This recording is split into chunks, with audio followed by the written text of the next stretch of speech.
Wheelock, and this is the micro course, the Tech Savvy Educator, or I like to call it the Edtech Savvy Educator. Looking at the website here, you'll find that there are 10 steps to the micro course. And in general, as a rule of thumb, I'd like to think that you'll spend probably an hour on each of the steps.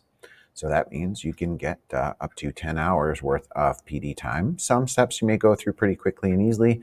Again, some steps you may already be comfortable with, the tools that I'm going to share. But in general rule of thumb should be an hour for each module. And again, if you just hover your mouse over here in the corner, you'll be able to find all the different 10 steps. You'll be able to find my information as well. And where you want to start is really up to you. I'll talk about that a little bit more in a second. But there is a presentation for this I guess project or micro course, let's call it that. Let's stick with that conventional naming. So, and essentially you will find I've got this presentation that'll walk you through all of the steps, so you could certainly use that and come back to it if you wanted to. It's certainly not mandatory, but I have a presentation link, and that is just a bit.ly link that'll take you to the presentation that I'm sharing with you right now, and that is a bit.ly/2 savvy with 2 V's. And then there's also a notes page that'll give you kind of the notes that I use for all of the different steps, and hopefully, again, over time, I like to add to it and maybe even take away from it depending on the resource. But you can get to that by going to bit.ly/2 savvy notes. Now, if these links for some reason do not show up, if you're on, say, a school-based computer, it may get filtered. Sometimes bit.ly links do. Just let me know and I'll be happy to send you the full link, and you should be able to access those links without a problem. But coming back just quickly to the 2 savvy notes, I clicked on that page. This is going to bring you up to a Google Doc, and this is going to give you, again, all of the resources that I'm sharing. If after one of the steps you come across a resource that you really like, or there's a resource you already know about that would fit into one of these categories, or even just an idea that would be good to share with everybody, just simply hover your mouse. If you wanted to say click on, say, knowledge reduces risk, and you found a new resource, just if you click in here, and then if you hover your mouse off to the side, there should be, it looks almost like a little notebook in a sense, but it's a comment button. And if you click on it, you should be able to type in a comment that won't go into the live document. So you won't be changing the live document, but it will actually give you, it'll give me and everyone else a notification that you've added something.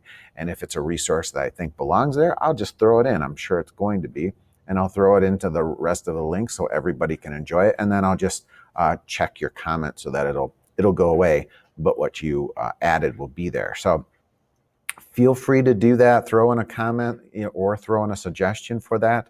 We'd love to have it. I really want to think, I'm a big believer in crowdsourcing, which means, everybody contributes something to make it better. So feel free to do that. So I'm going to just come back to my presentation real quick. If you want information about me, whoa, there I am. I'm kind of geeky by choice. But if you just click on the presenter info down here, and again, it'll be on the website as well. So I hope you'll feel free to contact me at any time. Here's my information. I do have a blog, which I really like, and it's called coffeewithageek.org. Make sure you put the www. What I do a lot of times is just interview other teachers and kind of get their ideas and suggestions and that sort of thing. And you could also, again, contact me at awheelock@e1b.org. Feel free to send me an email. I'll be happy to respond to any questions or issues you have. So I hope that's really helpful. To get us started, if you go to the presentation, and I'll put this in the links, I've added a little video, and it's called Mr. Bean Goes Swimming. Now you may wonder, what does Mr. Bean have to do with technology? And what does this video have to do with technology? To be honest with you, the video itself doesn't have anything to do with technology. It's just, I hope, a fun place to start. And what I like about this video is it highlights, where do you start when you come across something new? And so think about that as you watch the video. This video isn't mandatory. I really want to just kind of set the stage. But the point of the video is just to find the right comfort level for you to begin with. I'm going to show you a whole host of technologies, from very kind of beginner-based technologies to like informative type technologies to some really advanced technologies like virtual reality, which is just kind of starting to trend right now. So again, you're gonna kind of hit on all of these technologies, but what I really want you to find when it's all said and done, like this video of Mr. Bean Goes Swimming, is find that technology that hits your sweet spot and take it from there. So I hope this gives you kind of a broad range of some really great tech tools. And where you start and where you kind of focus is really going to be up to you. I want you to be able to kind of take what you've learned and all the different possibilities and just take an element that's relevant to you and to your classroom as an educator. So I hope that's a good introduction. I hope you'll learn lots. I hope you'll enjoy this course.